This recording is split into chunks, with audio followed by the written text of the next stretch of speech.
Assalamualaikum warahmatullahi wabarakatuh. Selamat sore dan salam sejahtera buat kita semua. Selamat sore buat para pengunjung Sanga-Sanga Expo Merah Putih. Saat ini seperti biasa kita di Bapenda Kabupaten Kutai Kartanegara melaksanakan agenda rutin kita setiap ada Expo Merah Putih ini, yaitu podcast yang akan dihadiri oleh bidang-bidang atau pihak luar yang terkait dengan pengelolaan pajak daerah. Kebetulan pada hari ini tamu kami pada acara podcast hari ini yaitu dari bidang pendaftaran dan penetapan. Saya saat ini kan sebagai pemandu acaranya, sendiri perempuan di tengah laki-laki ganteng-ganteng ini. Rasanya itu seperti perawan di sarang penyamun. Tapi ini penyamunnya baik-baik gitu. Ganteng-ganteng. Iya, baiklah Bapak Ibu sekalian, Sobat Pajak dimanapun berada yang tetap mengikuti channelnya Bapenda Kreatif maupun Bapenda Kukar. Podcast kita pada hari ini akan membahas tentang seputar tugas dan fungsinya bidang pendaftaran dan penetapan. Di sini saya perkenalkan terlebih dahulu ada Bapak Kabid bidang pendaftaran dan penetapan, yaitu Bapak Yuliansa. Kemudian di sebelahnya ini kita biasa ada sebutan khasnya, yaitu Satria Jonggon. Ini Bapak Heri yang sekarang itu sebagai Kasubit pendaftaran dan pendataan. Kemudian di sebelahnya lagi yang nggak kalah gagah nih, yang nanganin yang uang-uang gede ini, yaitu Bapak Taufik Hidayat, yang nangani tentang dana perimbangan.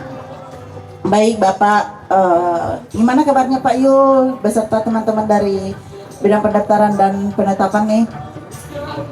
Alhamdulillah sehat walafiat. Alhamdulillah. Walaupun cuaca panas. Iya ya Pak ya, panas. Dan ini panasnya. Selamat datang Ibu Syarifah Gina Fatila, silakan. Saat ini juga memang panas-panasnya, tadi siang juga kebetulan kami melakukan acara, sekedar informasi, kita juga melakukan acara Tax Goes to School. Jadi memperkenalkan tentang pajak daerah kepada murid-murid sekolah, pengenalan dini tentang pajak daerah. Nah, selanjutnya kita ini sekarang ini podcast dengan bidang pendaftaran. Jadi Pak Yul, mungkin kita kemarin sudah melakukan penandatangan perjanjian kinerja ya Pak Yul, di mana ada beberapa target atau indikator kinerja yang telah ditetapkan untuk bidang pendaftaran dan penetapan.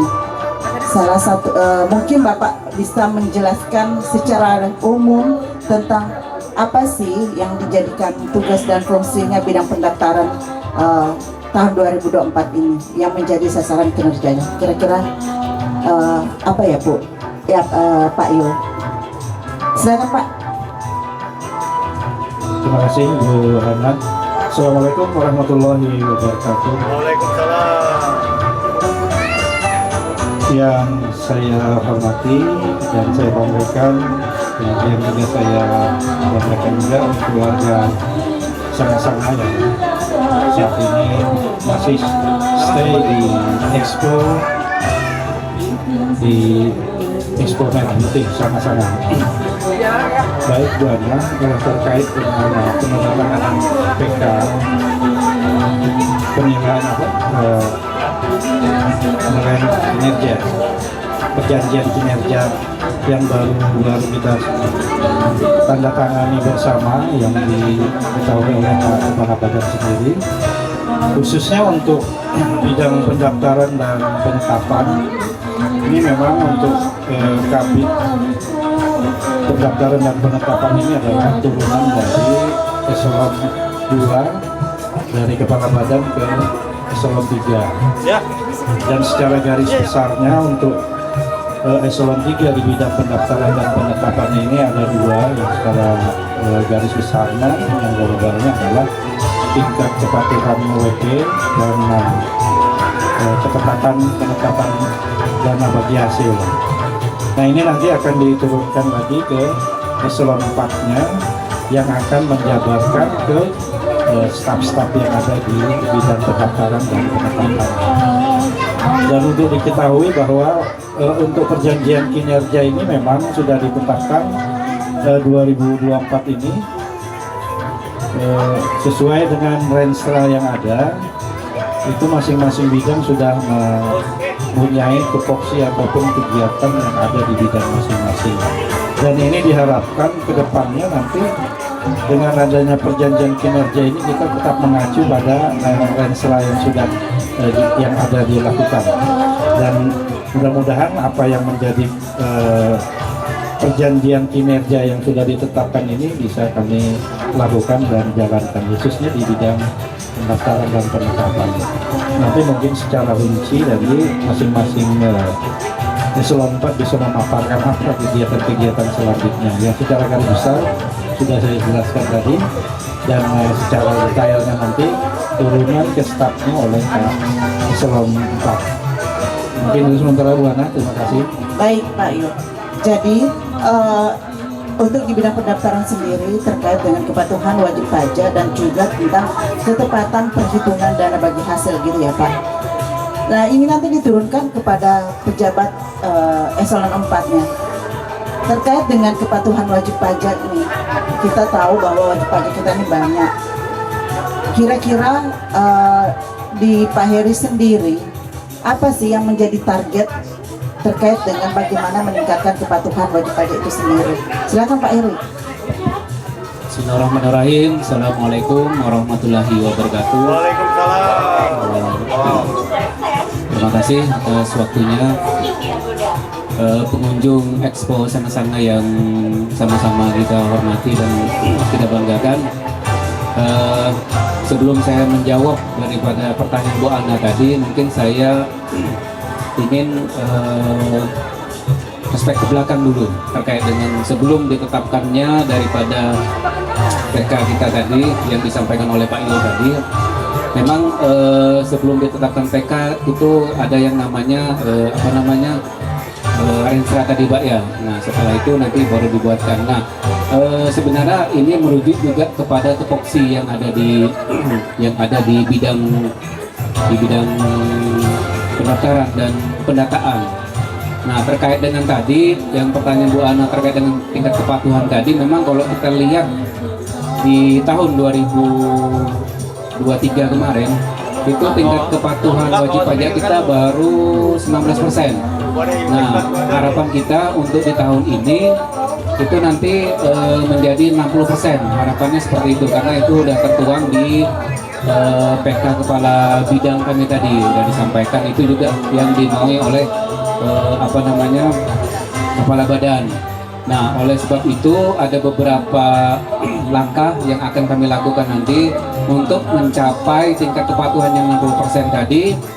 Yang pertama nanti mungkin kita lebih gencar lagi untuk terkait dengan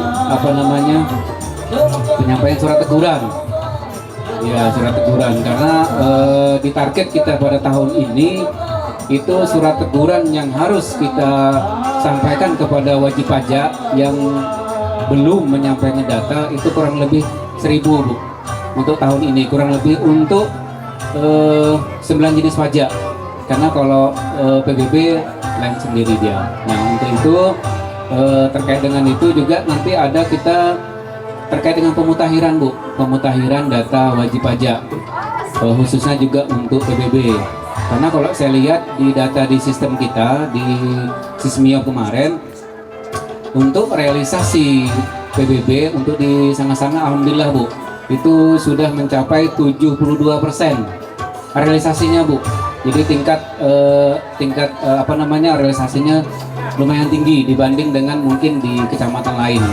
Nah oleh sebab itu mungkin nanti terkait dengan pemutahiran datanya mungkin akan kita lebih tingkatkan lagi. Mungkin itu Bu sementara dulu. Baik Pak Heri. Jadi kepatuhannya ini lebih kepada kalau dari sisi pendaftaran adalah kepatuhan pada pelaporan pajaknya Pak. Padahal kita juga tahu sebenarnya kepatuhan itu juga terkait dengan kepatuhan pembayaran ya Pak Heri ya.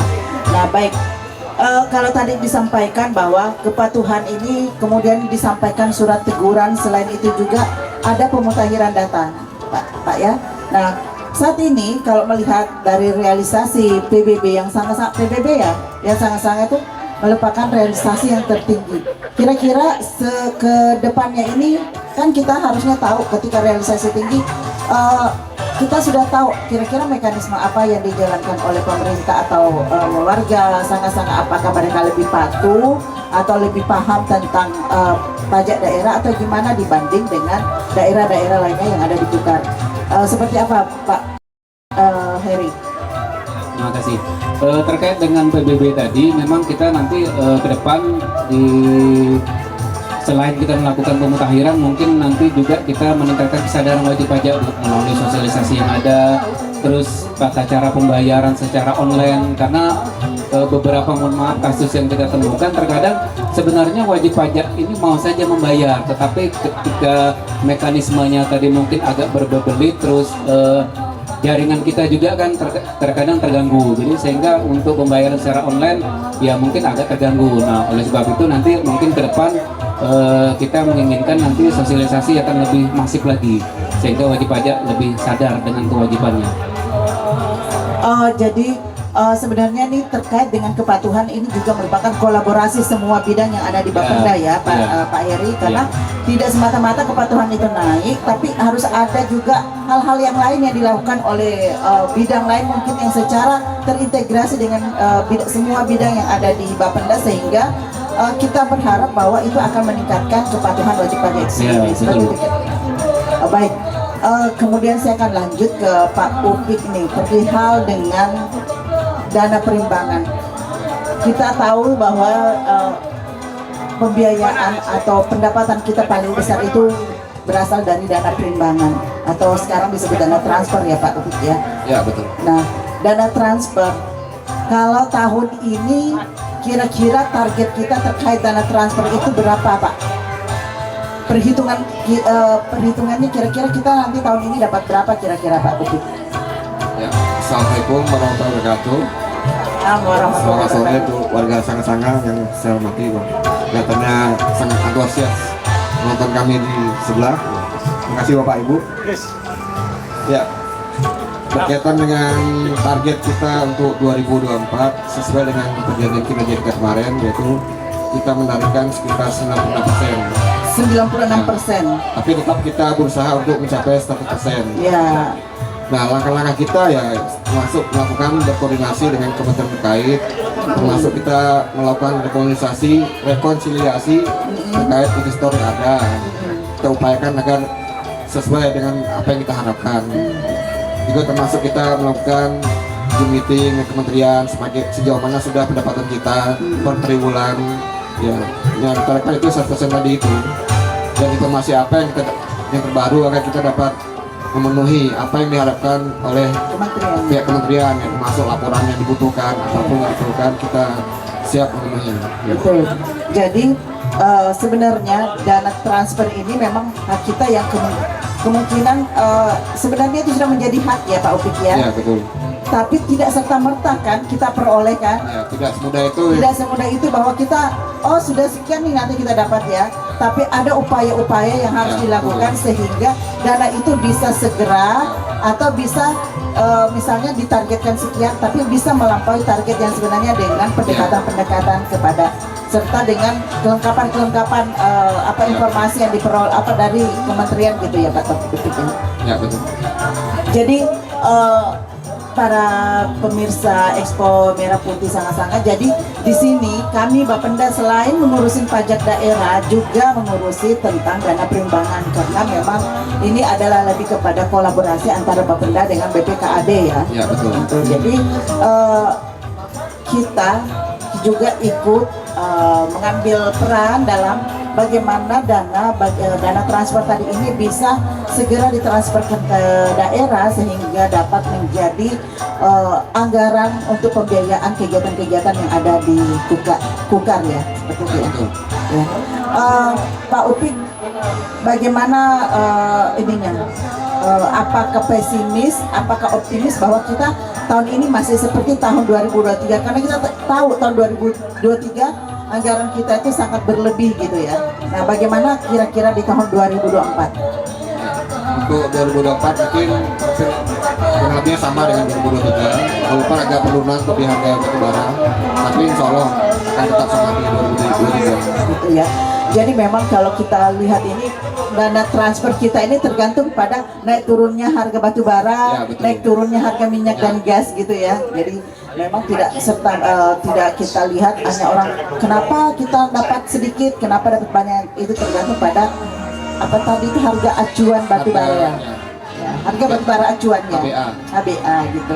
Baik, kembali ke Pak Heri, mungkin saya tadi agak ini juga mendapat bahwa harus menyampaikan 1000, targetnya 1000 surat teguran ya Pak Ya, Pak Heri. Gimana nih, optimis dan atau pesimis nih kira-kira? Tapi kita Bapak ini harusnya selalu optimis ya, tidak boleh mundur, tidak boleh pesimis. Bagaimana Pak Heri? Harus optimis Bu, karena Ya. itulah semangat kita Bu. Karena orang pajak itu pantang mundur sebelum dapat. Ya betul, betul sekali. Itu semuanya seperti itu. Betul. Kalau di Damkar itu pantang pulang sebelum padang. Kalau kita, Bapenda Kutai Kartanegara, enggak akan mundur sebelum dapat pendapatannya ya. Iya. Ya, betul Misalnya kita sekali. menagih sebelum wajib pajaknya bayar, kita belum pulang. Iya Gitu, harusnya betul, seperti itu. begitu ya. Siap. Saya suka semangatnya Pak Heri ini. Saya suka semangatnya. Kalau Pak Yul, gimana kira-kira dengan melihat target yang banyak, yang lumayan banyak dan pada bidang pendaftaran dan penetapan ini, terus kira-kira kedepannya mau apa? Kolaborasinya mau seperti apa? Atau ada langkah-langkah strategis lainnya yang kira-kira yang sudah disusun oleh kawan-kawan di bidang pendaftaran dan penetapan? Silakan Pak. Baik, terima kasih Bapak. Seperti yang disampaikan Pak Heri tadi, memang upaya-upaya kita untuk meningkatkan pendapatan itu dari sektor pajak daerah maupun dana bagi hasil tadi, itu tidak lain dan tidak lepas daripada semangat kita untuk berupaya bagaimana cara untuk mendapatkan ataupun pendapatan untuk pemerintah Kabupaten Kutai Kartanegara. Dan langkah-langkah yang kita lakukan tadi seperti sosialisasi, kemudian juga pemberian cara pembayaran secara digital. Karena apa? Sekarang ini kita sudah tidak melakukan lagi yang istilahnya manual seperti SPBT, PBB, kita sudah tidak cetak lagi yang manual, sehingga kita sudah menggunakan aplikasi yang berkaitan dengan manual kita.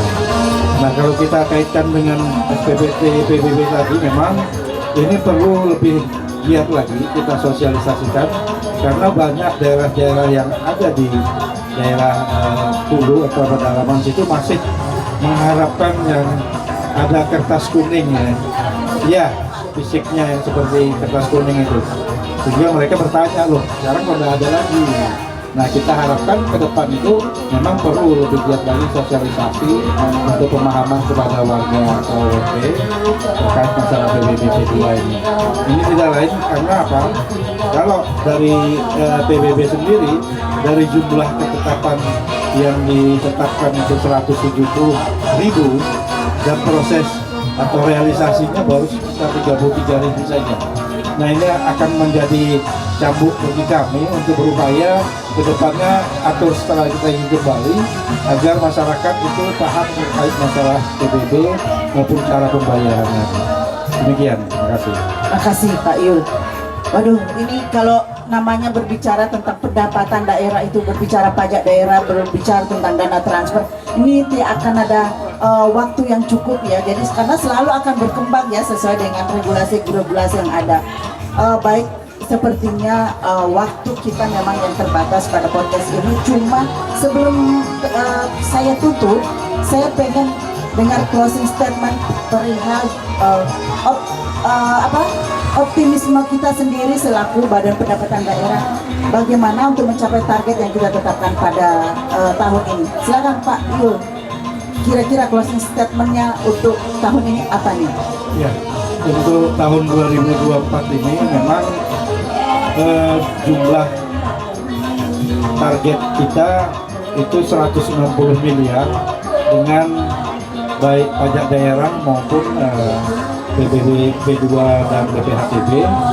Dan ini kedepannya memang kita harus berupaya bagaimana target yang kemarin, misalnya di tahun 2023 itu hanya 130 dan realisasinya sekitar 146 miliar. Nah, untuk tahun ini lebih berat lagi tantangan yang kita hadapi, tapi kita tetap optimis dalam arti bekerja sambil berdoa ya, dan kita lakukan kolaborasi tidak hanya di bidang pendaftaran dan penetapan saja, tapi ada bidang-bidang lain seperti penagihan, bidang renwas, bidang sekretariat maupun pembukuan. Nah, itu kita harapkan nanti sinerginya masing-masing bidang bisa berkolaborasi bagaimana kita berupaya untuk meningkatkan pendapatan daerah untuk pemerintah Kabupaten Kutai Kartanegara. Terima kasih Pak Yul. Jadi kata kunci kita hari ini adalah bersinergi dan kolaborasi, gitu ya Pak ya? Setuju ya bahwa kita harus tetap optimisme. Baik, Sobat Pajak dimanapun berada, Bapak Ibu, kakak adik, semuanya yang tetap mengikuti kami, Bapeda Kreatif, terus mengikuti kami, itu tadi bancang-bancang kami dengan bidang pendaftaran dan penetapan. Semoga bisa menjadi informasi. Saya Ana Badahu mengakhirinya. Sampai jumpa di lain waktu. Assalamualaikum warahmatullahi wabarakatuh. Bapenda jaya selalu untuk Kukar Idaman.